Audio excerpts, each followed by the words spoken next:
আসসালামু আলাইকুম সবাইকে স্বাগত জানাচ্ছি আমাদের আজকের ক্লাসে। আজকে আমরা আলোচনা করতে চাই ইমিউনোগ্লোবিলিন এ নেফ্রোপ্যাথি নিয়ে।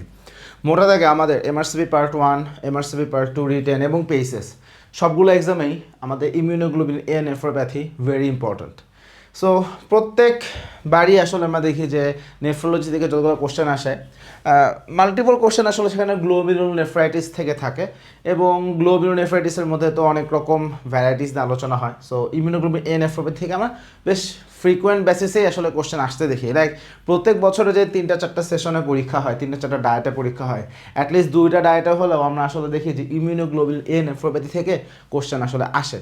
So this is very important topic for us. Actually শুধু এক্সাম বেসিস না, আমরা যদি লাইক আমাদের পেশেন্ট হিসাবেও যদি দেখি, লাইক ওয়ার্ল্ড ওয়াইডভাবে the commonest reason of glomerulonephritis is immunoglobulin A nephropathy. তাহলে আমাদের immunoglobulin A nephropathy it is the commonest reason of glomerulonephritis. So সেই দিক থেকে হিসাব করলেও this a very common cause, very common scenario, very common condition. So এখান থেকে আমাদের এটার গুরুত্ব আসলে অনেক বেশি হয়ে যায়। So let's start. সো এখানে আসলে পেশেন্টের এক্স্যাক্টলি হচ্ছেটা কি? সো সিনারিওটা অনেকটা এরকম থাকে, লাইক একটা পার্সন, মেল পেশেন্ট, একটা মেল পেশেন্ট, বয়সটা খুব ইয়াং, লাইক 25 বছর, সাধারণত second and third decade of life, সেই টাইমে এটা আমরা আসলে বেশি হইতে দেখি। সো এরকম একটা পার্সন, তার প্রথমে একটা আপার রেসপিরেটরি ট্র্যাক্ট ইনফেকশন হচ্ছে। সো এটা খুব মাইনর ইনফেকশনও হইতে পারে, লাইক জাস্ট ন্যাসাল কনজেশন, সেটাও হইতে পারে, সাইনোসাইটিসও হইতে পারে, জাস্ট ন্যাসাল কনজেশনও হইতে পারে, any sort of infection, any sort of respiratory tract infection. So যখন বিশেষ করে আপার রেসপিরেটরি ট্র্যাক্ট ইনফেকশন যখন এরকম হচ্ছে, তার তো এটার জন্য ফিচার আসছেই, তার হয়তো বা হালকা ঠান্ডা লাগছে, হালকা জ্বর আসছে, হালকা কাশি টাশি থাকতে পারে, আপার রেসপিরেটরি ইনফেকশনের just typical flu like symptoms হয়তো বা আছে। কিন্তু এইটা হওয়ার পর দেখা যাচ্ছে 1 থেকে 2 দিনের মাথায়, 1 থেকে 2 দিনের মাথায় পেশেন্ট একটা নতুন একটা সিমটম অ্যারাইজ করে। সেটা কি? পেশেন্ট নিজেই দেখতে পায় যে there is frank proteinuria, frank hematuria, frank hematuria. So পেশেন্টের লাইক সে দেখতে পায়, নিজেই দেখতে পায় গ্রস হেমাচুরিয়া হতে থাকে। So patient becomes very worried and this is the commonest presentation, যে একটা young male patient, second and third decade of life, normal presentation, এর বাইরেও হইতে পারে population, but this is a common population. সেইখানে আমরা দেখছি প্রথমে একটা আপার রেসপিরেটরি ট্র্যাক্ট ইনফেকশন হচ্ছে, সেটা মাইনর ইনফেকশনও হইতে পারে, বাট তার 1 থেকে 2 দিনের মাথায় পেশেন্ট ফ্র্যাঙ্ক হেমাচুরিয়া বা গ্রস হেমাচুরিয়া বা ম্যাক্রোস্কোপিক হেমাচুরিয়া, যেভাবে বলে রাখো সেটা নিয়ে আসলে সে অ্যাপেয়ার করতেছে। অ্যান্ড এই ফ্র্যাঙ্ক হেমাচুরিয়া হওয়ার কারণই হচ্ছে immunoglobulin A nephropathy. So exactly what is the mechanism behind this? So দেখা যায় যে আমাদের কিছু কিছু পার্সনের ক্ষেত্রে, লাইক তাদের যে ইমিউনোগ্লোবিলিন এ যেটা থাকে, এটা আসলে গ্লাইকোসাইলাইজেশন হয়ে যায়। সো যখন হোয়েন দিস হ্যাপেন্স, যে এটা গ্লাইকোসাইলেটেড হয়ে গেছে, সেইখানে আমরা আসলে দেখি যে গ্যালাক্টোজ ওটার সাথে আসলে ওটা থেকে মিসিং হয়ে যায়, গ্যালাক্টোজটা মিসিং হয়ে যায়, এটা গ্লাইকোসাইলেটেড হওয়ার কারণে। সো হোয়েন দিস হ্যাপেন্স, যে এটা গ্লাইকোসাইলেটেড হয়ে গেছে আর হচ্ছে এখানে আমাদের যেই গ্যালাক্টোজ সেইটা এখানে আর নাই, এখানে একটা গ্যালাক্টোজ মলিকুল থাকার কথা ছিল, সেইটা এখন আর নাই। সো এরকম না থাকার কারণে এটা আসলে একটা aberrant type of immunoglobulin A produce হয়েছে, ইমিউনোগ্লোবিলিন এ। আরও স্পেসিফিক হলো ইমিউনোগ্লোবিলিন A1, যেটা একটু অ্যাবারেন্ট, তাই না? এখানে গ্যালাক্টোজটা নাই, গ্যালাক্টোজ একটা মলিকুল থাকার কথা ছিল, সেটা নাই। সো এই যে একটা অ্যাবারেন্ট মলিকিউল, এটা ধর নর্মাল ফাংশন আর শো করে না, সে তখন কি করবে? তার নর্মালি তো আমাদের রেসপিরেটরি ট্র্যাক্টের লাইনিংয়েই থাকার কথা, কিন্তু সে তার পাশাপাশি সে আরও বেশ কিছু জায়গায় ঘোরাঘুরি করবে এবং ঘুরতে ঘুরতে সে আমাদের যেই কিডনি সেখানে চলে যাবে। কিডনিতে যাওয়ার পর কী হবে? এইখানে যে মেসেঞ্জিয়াম আছে, এই মেসেঞ্জিয়ামের এইখানে সে চলে যায়, ওইখানে ইমিউন কমপ্লেক্সগুলো ডিপোজিটেড হবে। লাইক ইমিউনোগ্লোবিলিন এ, এইটা থেকে যে ইমিউন কমপ্লেক্সটা তৈরি হবে, এই ইমিউন কমপ্লেক্স ব্লাড থেকে ঘুরতে ঘুরতে ঘুরতে ঘুরতে আমাদের কিডনিতে যাবে, কিডনিতে যে মেসেঞ্জিয়াম আছে সেইখানে সে ডিপোজিটেড হবে। তাহলে ডিপোজিশন অ্যাট মেসেঞ্জিয়াম। সো যখন মেসেঞ্জিয়ামের ডিপোজিশন হচ্ছে সেই মোমেন্টে আমরা দেখব অল্টারনেটিভ পাথওয়ে বা লেকটিন পাথওয়ের মাধ্যমে কমপ্লিমেন্ট অ্যাক্টিভেশন হয়ে যাবে, এবং যখন কমপ্লিমেন্ট অ্যাক্টিভেশন হয়ে যাবে তখন সেইখানে আমি দেখব কমপ্লিমেন্ট এই C3 চলে আসবে। সো আলটিমেটলি সেখানে মেসেঞ্জিয়াল প্রোলিফারেশন হইতে দেখব। সো ফাইনালি এখানে একটা মেসেঞ্জিয়াল প্রোলিফারেশন হবে, এবং এখানে খুব স্বাভাবিকভাবে কমপ্লিমেন্ট মেডিয়েটেড ড্যামেজ তো আসলে হবে, এখানে একটা ইনফ্লামেটরি কন্ডিশনের মতো আসলে অ্যারাইজ করে যাবে। সো এখানে প্রোলিফারেশন হবে, মেসেঞ্জিয়াল প্রোলিফারেশন, আমাদের এই ইমিউনোগ্লোবিন A1 এটার যে ইমিউন কমপ্লেক্স সেটা ডিপোজিশন হচ্ছে, দিস ইজ অল হ্যাপেনিং। এবং যখন এটা হচ্ছে দেয়ার আর সাম ড্যামেজ, যখন এখানে কিছু ড্যামেজ হচ্ছে সেই ড্যামেজের প্রেক্ষাপটে ফাইনালি পেশেন্টের আসলে হেমাচুরিয়া হবে। ফাইনালি এই পেশেন্টের এখানে হেমাচুরিয়া হবে। সো দিস ইজ দ্য কি প্যাথোলজি। এখন ম্যাক্সিমাম টাইম আমরা আসলে শুধু হেমাচুরিয়াই দেখি, ম্যাক্সিমাম টাইম আমরা শুধু হেমাচুরিয়া দেখি, এখানে প্রোটিনিউরিয়া বা ব্লাড প্রেশার বেড়ে গেছে এইগুলা মোস্ট অফ দ্য কেসেস আমরা আসলে পাই না। Most of the cases just hematuria পাইলে অ্যাকচুয়ালি এগুলোর প্রোগনোসিসও ভালো হয়। লাইক কিছু রিকারেন্ট এপিসোড হবে, কারণ বারবার ইনফেকশন হলে বারবার তাদের এই ঘটনা ঘটবে। সো রিকারেন্ট এপিসোডস আর কমন, যে হ্যাঁ একই ঘটনা বারবার হচ্ছে, কিন্তু প্রোগনোসিস ইজ গুড। লাইক এখান থেকে আমাদের প্রোগনোসিসের কথাটা কখন আসে, যে এই কন্ডিশন থেকে পরবর্তীতে এন্ড স্টেজ রেনাল ডিজিজ হলো কিনা। সো এই দিকে প্রোগ্রেশনটা নর্মালি হয় না। সো এই সেন্সে prognosis is good actually. But কিছু কিছু পেশেন্টের ক্ষেত্রে আমরা ভ্যারাইটিস অফ প্রেজেন্টেশন পেতে পারি। কিছু কিছু প্রেজেন্টেশন এমন হইতে পারে যে পেশেন্টের আমরা দেখতেছি যে প্রোটিনিউরিয়া হচ্ছে। এখন প্রোটিনিউরিয়াটা কিছু জায়গায় মাইল্ড হতে পারে, কিছু জায়গায় পারসিস্টেন্ট হতে পারে, কিছু জায়গায় লাইক 500 থেকে 1000 মিলিগ্রাম পার ডে, অথবা এইভাবে বলা যায় 0.5 থেকে 1 গ্রাম পার ডে, এইভাবেও হইতে পারে। আবার কোনো কোনো জায়গায় পারসিস্টেন্ট প্রোটিনিউরিয়া যেখানে আমরা দেখব যে মোর দ্যান 1 গ্রাম পার ডে, এইভাবে পেশেন্টের হচ্ছে প্রোটিনিউরিয়া হচ্ছে। সো প্রোটিনিউরিয়া হলে দুই রকম পাইতে পারি, একটা হচ্ছে জাস্ট প্রোটিনিউরিয়া একটু মাইল্ড 500 থেকে 1000 মিলিগ্রাম পার ডে, অথবা পারসিস্টেন্ট প্রোটিনিউরিয়া যেখানে আরেকটু বেশি যায় লাইক মোর দ্যান 1 গ্রাম পার ডে। এই সব জায়গায় আমাদের পেশেন্টের আমরা দেখি যে প্রোগনোসিস একটু খারাপ।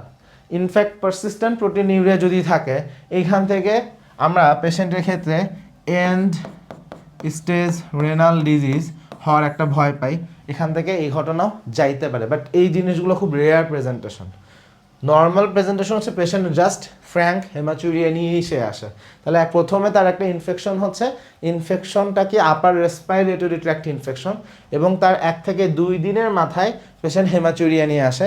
খুব রেয়ার অকেশনে পেশেন্টের প্রোটিনিউরিয়া, পারসিস্টেন্ট প্রোটিনিউরিয়া এইগুলা থাকতে পারে, এবং এই মোমেন্টে হয়তো বা আমরা ব্লাড প্রেশার এলিভেটেড পাইতে পারি। এই মোমেন্টে ব্লাড প্রেশার এলিভেটেড পাই যাবে, যেখানে প্রোটিনিউরিয়া হচ্ছে সেখানে ব্লাড প্রেশার এলিভেশন ফ্রিকুয়েন্টলি আমরা আসলে পাই, but otherwise it is all normal most of the time. তাহলে প্রেজেন্টেশনের মধ্যে হেমাচুরিয়া হচ্ছে, প্রোটিনিউরিয়া হচ্ছে, হাইপারটেনশন ডেভেলপ করতেছে, এই জিনিসগুলো আমরা পাই। তবে এটা কখনোই নেফ্রোটিক রেঞ্জের প্রোটিনিউরিয়া হয় না, যে মোর দ্যান 3 গ্রাম পার ডে, এইরকম প্রোটিনিউরিয়া নর্মালি আমরা আসলে পাই না। নেফ্রাইটিক রেঞ্জের মধ্যেই আমরা আসলে মোস্টলি আসলে দেখি। So this is it. তাহলে পেশেন্টের প্রেজেন্টেশন আসলে এটা থাকে। এখন যখন কোনো একটা পেশেন্টের ইমিউনোগ্লোবিন এ নেফ্রোপ্যাথি ডেভেলপ করতেছে, আমাদের ইমিউনোগ্লোবিন এ নেফ্রোপ্যাথি এখানে কিছু ডিজিজ অ্যাসোসিয়েশনের কথা আসলে চলে আসে। 3টা অ্যাসোসিয়েশনের নাম বলতে চাই। একটা হচ্ছে আমাদের হেনক শনলেইন পারপিউরা, এটার অবশ্য নতুন নাম হয়ে গেছে, এখন আর এই নামটা ইউজ করা হয় না, এখন বলা হয় ইমিউনোগ্লোবিন এ ভাস্কুলাইটিস। এখন এটাকে ইমিউনোগ্লোবিন এ ভাস্কুলাইটিস এভাবে বলা হয়, বাট আগে হেনক শনলেইন পারপিউরা এই নামটা খুব ফ্রিকুয়েন্টলি ইউজ হইতো, বাট আস্তে আস্তে ইমিউনোগ্লোবিন এ ভাস্কুলাইটিস এই নামে আস্তে আস্তে শিফট করা হচ্ছে। আচ্ছা, সেকেন্ড একটা কন্ডিশন হচ্ছে alcoholic cirrhosis of the liver. আচ্ছা, আর একটা কন্ডিশন হচ্ছে আমাদের সিলিয়াক ডিজিজ।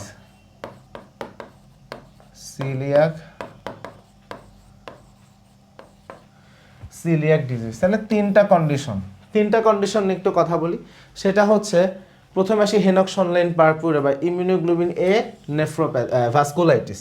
সো ইমিউনোগ্লোবিন এ ভাস্কুলাইটিস এখানে ঘটনা যেটা সেটা হচ্ছে ইমিউনোগ্লোবিন এ যেমন মেসেঞ্জিয়ামে চলে যাচ্ছে, ঠিক একইভাবে সে ব্লাড ভেসেলেও চলে যায়, এবং সে যখন ব্লাড ভেসেলে চলে যায় সেখানে সে ব্লাড ভেসেলে গিয়ে ভাস্কুলাইটিস করতেছে, এবং সে যখন রেনাল মেসেঞ্জিয়ামে চলে যাচ্ছে তখন সে ওখানে যে আমরা দেখছি যে ওখানে পেশেন্টের নেফ্রাইটিস হচ্ছে। সো বেসিক্যালি ঘটনা যেটা সেটা হচ্ছে ইমিউনোগ্লোবিন এ ভাস্কুলাইটিস এইখানে আসলে শুধুমাত্র ব্লাড ভেসেল এককভাবে না, সেখানে ব্লাড ভেসেলের পাশাপাশি রেনাল ইম্পেয়ারমেন্টও হচ্ছে, রেনাল ইনভলভমেন্টও হচ্ছে।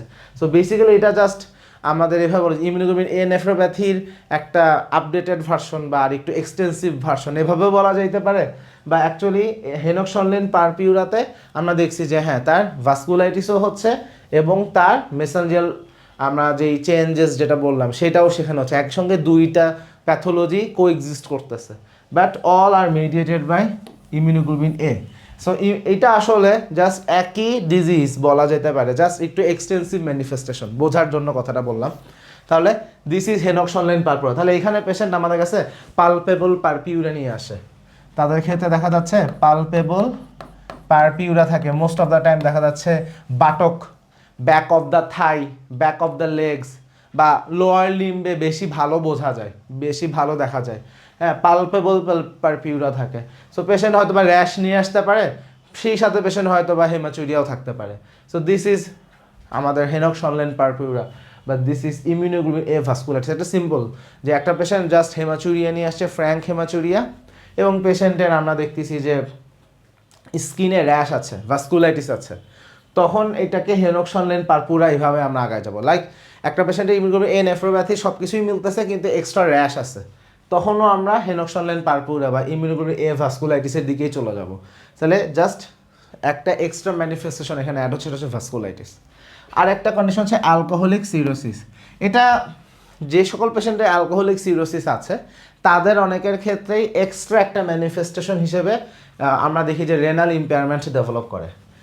অ্যালকোহলিক সিরোসিসের পেশেন্টের অলরেডি তো লিভার ইম্পেয়ারমেন্ট আছে, হেপাটিক ইম্পেয়ারমেন্ট আছে, সেই সাথে সাথে তার রেনাল ম্যানিফেস্টেশন অ্যাড হয়েছে, রেনাল ম্যানিফেস্টেশন অ্যাড হয়েছে, এবং এই রেনাল ম্যানিফেস্টেশন হচ্ছে ইমিউনোগ্লোবিন এ নেফ্রোপ্যাথি। সো এখানেও ইমিউনোগ্লোবিন এ মিডিয়েটেড কন্ডিশনই হচ্ছে, বাট অ্যালকোহলিক সিরোসিসের পেশেন্টে একটা এক্সট্রা ম্যানিফেস্টেশন হিসেবে এই ইমিউনোগ্লোবিন এ নেফ্রোপ্যাথির ফিচার ডেভেলপ, সেখানেও ফ্র্যাঙ্ক হেমাচুরিয়া হচ্ছে। সো এইভাবেও অ্যাসোসিয়েশন পাই আমরা। আরেকটা হচ্ছে সিলিয়াক ডিজিজ। সিলিয়াক ডিজিজে মূল সমস্যা কি, যে কোনো একটা পার্সন গ্লুটেন আছে এরকম খাবার যখন খায় সেইটার তখন দেখা যাচ্ছে তার বডিতে এক্সেসিভ অ্যামাউন্ট অফ আমরা দেখি যে পেশেন্টের অটো অ্যান্টিবডি প্রডিউস হতে থাকে, তাই না, ইমিউনোগ্লোবিন এ প্রডিউস হতে থাকে। সো ওটার কারণে ভিলাস অ্যাট্রফি হবে, উই অল নো দ্যাট। বা ডার্মাটাইটিস হার্পেটিফর্মিস সেখানেও অ্যাসোসিয়েশন থাকে। সো সেম পেশেন্টের যাদের সিলিয়াক ডিজিজ আছে বা ডার্মাটাইটিস হার্পেটিফর্মিস আছে তাদের ক্ষেত্রেও আমরা ইমিউনোগ্লোবিন এ নেফ্রোপ্যাথি অ্যাসোসিয়েশন আসলে খুঁজে পাই অনেক ক্ষেত্রে, এবং এই অ্যাসোসিয়েশন থেকে কমনলি এমআরসিপি পার্ট 1-এ আমি কোশ্চেন আসতেও দেখছি, এফেক্ট আমার নিজেরই কোশ্চেন আসছিল।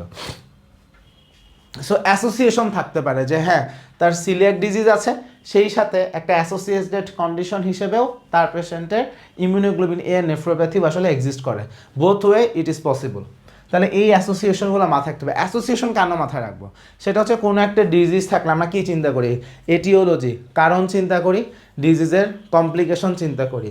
এমআরসিপিতে অ্যাপার্ট ফ্রম দ্য কমপ্লিকেশনস আমাদেরকে অ্যাসোসিয়েশনও খুঁজতে হয়, অ্যাসোসিয়েশন থেকে আমাদেরকে জানতে হবে। কারণ এমআরসিপি পার্ট 1-এ অ্যাসোসিয়েশন থেকে অল্প প্রশ্ন আসে, বাট এমআরসিপি পার্ট 2 অ্যাসোসিয়েশন থেকে বেশি প্রশ্ন আসে। ইভেন ফর পেইসেস এক্সাম অ্যাসোসিয়েশনগুলোকে সবগুলোকে ক্রস চেক করে ওইটা রিগার্ডিং কনসার্নকে ফুলফিল করে আসতে হয়। হিস্ট্রি নেওয়ার সময় এই কনসার্নগুলোকে নিয়ে আসতে হবে। সো এই আলাদাভাবে অ্যাসোসিয়েশনগুলো আমাদেরকে মাথায় রাখতে হবে যে এই তিনটে অ্যাসোসিয়েশন আমাদের ইমিউনোগ্লোবিন এ নেফ্রোপ্যাথির সাথে আছে, যে এই ডিজিজগুলো যদি এক্সিস্ট করে সেইটার সাথে অ্যাসোসিয়েটেড একটা কন্ডিশন হিসেবে ইমিউনোগ্লোবিন এ নেফ্রোপ্যাথি আমরা পাইতে পারি, বা কোনো একটা পেশেন্টের ইমিউনোগ্লোবিন এ নেফ্রোপ্যাথি পাইছি, we must check for this conditions. তাহলে এটা হচ্ছে অ্যাসোসিয়েশনের আলোচনা গেল। আচ্ছা, সো আমরা অ্যাসোসিয়েশনের কথা বলে ফেলছি। এখন কথা হচ্ছে যে কোনো একটা পেশেন্টের যদি ইমিউনোগ্লোবিন এ নেফ্রোপ্যাথি ডেভেলপ করে, তাহলে আমরা আসলে পেশেন্টের ইনভেস্টিগেশনে কী কী জিনিস পাইতে পারি? সো ডেফিনেটলি হেমাচুরিয়া পাচ্ছি, প্রোটিনিউরিয়া কিছু রেয়ার অকেশনে আসতেছে, সেখানে রেঞ্জ কেমন সেটাও আমি বলেছি। সো ওই দুটো ফাইন্ডিংস তো আছেই, বাট এর পাশাপাশি আমরা যদি লাইক মেসেঞ্জিয়ামের দিকে তাকাই, লাইক ইলেকট্রন মাইক্রোস্কোপি করতেছি বা জাস্ট একটা বায়োপসি স্যাম্পল কালেক্ট করে আমি আলাদা মাইক্রোস্কোপ সেটাকে দেখতেছি, সো আমরা আসলে কি এক্সপেক্ট করি? সো নর্মালি আমরা আসলে দেখবো যে মেসেঞ্জিয়াল প্রলিফারেশন, আমরা মেসেঞ্জিয়াল প্রলিফারেশন পাবো। এবং যদি আমরা ইলেকট্রন মাইক্রোস্কোপি করি বা ফ্লুরোসেন্স দিয়ে যদি আমরা যদি ওগুলো দিয়ে চেক করি, সেখানে আমি আসলে দেখবো যে complement C3 deposition, complement deposition বোঝা যাবে, সেটাও আমরা দেখতে পারবো। সেই সাথে সাথে ইমিউনোগ্লোবিন এ কমপ্লেক্স, হ্যাঁ, এগুলোও থাকবে। তাহলে এগুলো বোঝা যাবে, সহজ কথা মেসেঞ্জিয়াল প্রলিফারেশন পাবো আমরা, আর সেই সাথে complement and immunoglobin A complex এগুলোর ডিপোজিশন আমরা আসলে পাইতে পারি। সো আমরা ইনভেস্টিগেশনে আসলে এই ফাইন্ডিংসগুলো দেখি। এবার আসে ট্রিটমেন্টের কথা। ট্রিটমেন্টটা আসলে ডিপেন্ড করে পেশেন্টের কন্ডিশনের উপরে, এক্স্যাক্টলি তার কোন কন্ডিশনে সে আছে। যদি এমন হয় যে শুধু ফ্র্যাঙ্ক হেমাচুরিয়া, শুধু ফ্র্যাঙ্ক হেমাচুরিয়া, আর কিছু নাই, আর কোনো সমস্যা না, জাস্ট ফ্র্যাঙ্ক হেমাচুরিয়া, তাহলে আমাদের ট্রিটমেন্ট হচ্ছে জাস্ট অবজারভেশন, আমাদের এক্সট্রা কোনো কিছুই করার দরকার নেই, জাস্ট অবজার্ভ দ্য পেশেন্ট যে ইফ এনিথিং গোজ রং, কারণ এটা আস্তে আস্তে এমনি এমনি ভালো হয়ে যাবে। সো ফ্র্যাঙ্ক হেমাচুরিয়াতে জাস্ট অবজারভেশন, হসপিটালে ভর্তি করারও দরকার নাই, কোনো ঔষধ দেওয়ারও দরকার নেই। এখন যদি এমন হয় পেশেন্টের সেই সাথে সাথে প্রোটিনিউরিয়া আছে, পেশেন্টের সেই সাথে সাথে প্রোটিনিউরিয়া আছে, প্লাস মাইনাস হাইপারটেনশন থাকতে পারে, প্রোটিনিউরিয়াটা যদি এরকম থাকে আমরা এসি ইনহিবিটর অ্যাড করব, আমরা সেখানে এসি ইনহিবিটর অ্যাড করব। সো এটাই। এখন সাপোজ এসি ইনহিবিটর অ্যাড করছি, বাট কাজ হচ্ছে না, পেশেন্টের প্রোটিনিউরিয়া পারসিস্টেন্ট প্রোটিনিউরিয়া থেকেই গেছে, কারণ এসি ইনহিবিটর দিলে প্রোটিনিউরিয়া ভালো হয়ে যাওয়ার কথা, কিন্তু সাপোজ এসি ইনহিবিটর দিছি, প্রোটিনিউরিয়া ভালো হয় না, পারসিস্ট করে গেছে, persistent. So if this happens, তখন আমাকে পেশেন্টের ইমিউনিটিকে সাপ্রেস করতে হবে। তখন আমি হয়তো বা গ্লুকোকর্টিকয়েডস, সাইক্লোফসফামাইড এইগুলো হয়তো বা তখন কনসিডার করতে পারি। সো সহজ কথা হচ্ছে ইমিউনোসাপ্রেসেন্ট এজেন্ট এইগুলো তখন আমরা ইউজ করবো। গ্লুকোকর্টিকয়েড বা সাইক্লোফসফামাইড এইগুলোকে কনসিডার করতে হবে যদি পারসিস্টেন্ট কেস হয়, এবং পারসিস্টেন্ট কেস এইগুলারই প্রগনোসিস খারাপ হয়। এখানে প্রগনোসিসে ESRD হইতে পারে অ্যারাউন্ড 25%-এর আশেপাশে, বা একটু কম সংখ্যক পেশেন্টের ক্ষেত্রে এরকম হইতে পারে, বাট ESRD এইখান থেকে কিছু পেশেন্টের আসলে আসতে পারে। So this is important, this is significant. So এই হচ্ছে মোটামুটি আমাদের ম্যানেজমেন্ট সংক্রান্ত কথা। এবার নেক্সট কোশ্চেন হচ্ছে প্রগনোসিস, কাদের ক্ষেত্রে প্রগনোসিস ভালো, কাদের ক্ষেত্রে প্রগনোসিস খারাপ। সো সহজ কথা হচ্ছে একটা পেশেন্টের জাস্ট হেমাচুরিয়া আর কিছুই নাই, একটা পেশেন্টের জাস্ট ফ্র্যাঙ্ক হেমাচুরিয়া আর কিচ্ছু নাই, প্রগনোসিস ইজ ভেরি গুড। তাহলে prognosis is good when there is only frank hematuria. কিন্তু যদি পেশেন্টের দেখা যাচ্ছে যে সাথে হাইপারটেনশন আছে, প্রোটিনিউরিয়া আছে, বা পারসিস্টেন্ট প্রোটিনিউরিয়া আছে, বা প্রোটিন একটু বেশিই যাচ্ছে, লাইক মোর দ্যান 1 গ্রাম পার ডে এরকম আকারে যাচ্ছে, বা পেশেন্টের হাইপারলিপিডিমিয়া ডেভেলপ করে গেছে, হাইপারটেনশন আছে, এই ধরনের কেস হলে সেইখানে আমরা দেখি প্রগনোসিস ইজ পোর। তাহলে এইরকম কন্ডিশনের প্রগনোসিস ইজ পোর। তাহলে মোটামুটি বেসিক আলোচনা আমাদের এটাই। এখন এখানে আমাদের আরেকটা জিনিস একটু কথা বলতে হবে, সেটা হচ্ছে post infectious glomerulonephritis. Post infectious glomerulonephritis. এখন এইটার কথা কেন আসবে? কারণ এইখানেও একটা পেশেন্টের রেনাল ইম্পেয়ারমেন্ট, আচ্ছা রেনাল ইম্পেয়ারমেন্টের কথা বলতে একটা জিনিস একটু বলি প্রগনোসিসের এইখানে, সেটা হচ্ছে নর্মালি ফ্র্যাঙ্ক হেমাচুরিয়া যেখানে, সেখানে আমরা কিন্তু রেনাল ইম্পেয়ারমেন্ট দেখি না, যেখানে জাস্ট ফ্র্যাঙ্ক হেমাচুরিয়া আমাদের রেনাল ইম্পেয়ারমেন্ট হয় না, কিন্তু যেখানে প্রোটিনিউরিয়া হচ্ছে, যেখানে প্রোটিনিউরিয়া হচ্ছে ইনিশিয়ালি হয়তো বা দেখবো যে তার ইজিএফআর একটু কমতির দিকে, বা যেখানে দেখবো যে পারসিস্টেন্ট প্রোটিনিউরিয়া হচ্ছে ইজিএফআর বেশ ভালোই কমে যায়। সো রেনাল ইম্পায়ারমেন্ট আসলে হবে কি না in case of immunoglobulin A nephropathy, সেটা হচ্ছে জাস্ট ফ্র্যাঙ্ক হেমাচুরিয়া, ইজিএফআর আসলে ভালোই থাকে, সেরাম ক্রিয়েটিনিন ভালোই থাকে, এগুলোতে কোনো ইম্পায়ারমেন্ট হয় না। কিন্তু যদি প্রোটিনিউরিয়া ডেভেলপ করে সেইখানে আসলে রেনাল ইম্পায়ারমেন্ট আরও মোর এভিডেন্ট হয়। লাইক মাইল্ড কেসে হয়তো বা মাইল্ড ইম্পায়ারমেন্ট, বাট যদি পারসিস্টেন্ট কেস হয় সেখানে ইজিএফআর আরও কমে যেতে পারে, সেখানে সেরাম ক্রিয়েটিনিন বেড়ে যেতে পারে। সো এইখানে রেনাল ইম্পায়ারমেন্টের ব্যাপারটা এরকম। আচ্ছা, পরেরটায় যেখানে কথা বলছিলাম সেটা হচ্ছে পোস্ট ইনফেকশিয়াস গ্লোমেরুলোনেফ্রাইটিস। কীভাবে এইটার সাথে আমরা পেশেন্টের ইমিউনোগ্লোবুলিন এ নেফ্রোপ্যাথি এটাকে আলাদা করব, কারণ দুইটা কেসে পোস্ট ইনফেকশিয়াস ইভেন্ট, তাই না? ইমিউনোগ্লোবুলিন এ নেফ্রোপ্যাথি কখন হচ্ছে? একটা পেশেন্টের একটা ইনফেকশন হয়েছে তার 1 থেকে 2 দিনের মাথায়, তাই না? আপার রেসপিরেটরি একটা ইনফেকশন 1 থেকে 2 দিনের মাথায়। আবার পোস্ট ইনফেকশিয়াস গ্লোমেরুলোনেফ্রাইটিস কমনলি কি স্ট্রেপ্টোককাস পায়োজেন্স দিয়ে একটা ফ্যারিনজাইটিস হয়েছে, তারপরে তো আমরা মোস্ট অফ দ্য টাইম এই ঘটনা ঘটতে দেখি, তাহলে এটাও তো ইনফেকশনের পরেই হলো, আপার রেসপিরেটরি ইনফেকশনের পরেই হলো most of the time. So ঘটনা হচ্ছে যে পোস্ট ইনফেকশিয়াস গ্লোমেরুলোনেফ্রাইটিস এই ঘটনা ডেভেলপ করতে ইনফেকশনের পরে 1 থেকে 2 সপ্তাহ টাইম লাগে। বেসিক্যালি স্ট্রেপ্টোকক্কাল যে এম প্রোটিন সেটার এগেনস্টে একটা একটা অ্যান্টিবডি যখন প্রডিউস হয়, সেটা প্রডিউস হইতে তো সময় লাগে। So post infectious glomerulonephritis actually develop করতে গেলে 1 থেকে 2 সপ্তাহ সময় লাগে। তাহলে পেশেন্টের রেনাল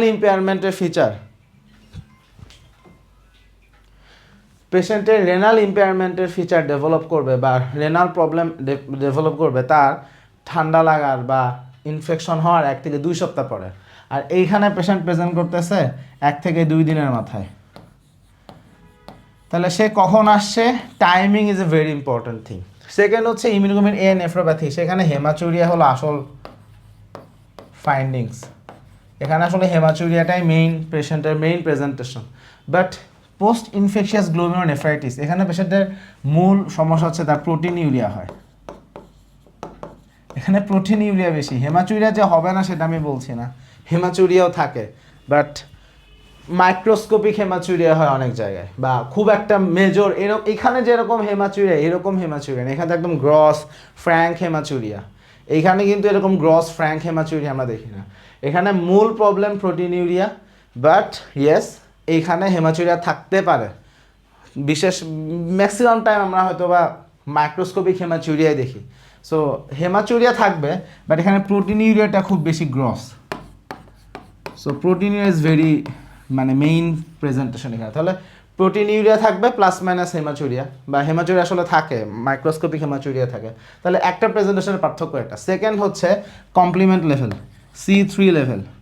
এখন আমি প্যাথোজেনেসিসে একটা কথা বলছিলাম যে ইমিউনোগ্লোবিন এ নেফ্রোপ্যাথি সেখানে কমপ্লিমেন্ট কিন্তু আসতেছে, ডিপোজিশন হচ্ছে, কিন্তু ওভারঅল ব্লাডে যদি কমপ্লিমেন্ট অ্যাসাই করি সেখানে কোনো চেঞ্জ খুব একটা আসবে না। কিন্তু পোস্ট ইনফেকশিয়াস গ্লোমেরুলোনেফ্রাইটিস এখানে কমপ্লিমেন্ট লেভেল লো পাবো, ব্লাডে কমপ্লিমেন্ট লেভেল কম থাকবে, লো থাকবে in case of post infectious glomerulonephritis. তাহলে ব্লাডে কমপ্লিমেন্ট লেভেল যদি লো থাকে এটা definitely post infectious glomerulonephritis. So এইটা একটা পার্থক্য করার জায়গা। তাহলে কমপ্লিমেন্ট লেভেল দেখলাম, প্রোটিনিউরিয়া দেখলাম, এখানে হেমাচুরিয়া দেখলাম, সময় দেখলাম, মূল পার্থক্যটা আসলে এইখানে। সো এইভাবে আমরা সহজে আলাদা করতে পারবো, এবং আলাদা করতে পারতে হবে কারণ এমআরসিপিতে আমাদের যে স্টেমগুলো দেওয়া থাকবে এমনভাবে স্টেম সাজানো থাকবে যেন কনফিউশন ক্রিয়েট হয়। সো কনফিউশন ক্রিয়েট হলে এই প্যারামিটারগুলোকে অ্যাসেস করার মাধ্যমে আমরা সঠিক ডায়াগনোসিসে যেন আসতে পারি, সেটাই হচ্ছে আমাদের পারতে হবে। সো মোটা দাগে ইমিউনোগ্লোবিন নেফ্রোপ্যাথি নিয়ে আমাদের এমআরসিপির জন্য আলোচনা এইটুকুই। সবাইকে অসংখ্য ধন্যবাদ।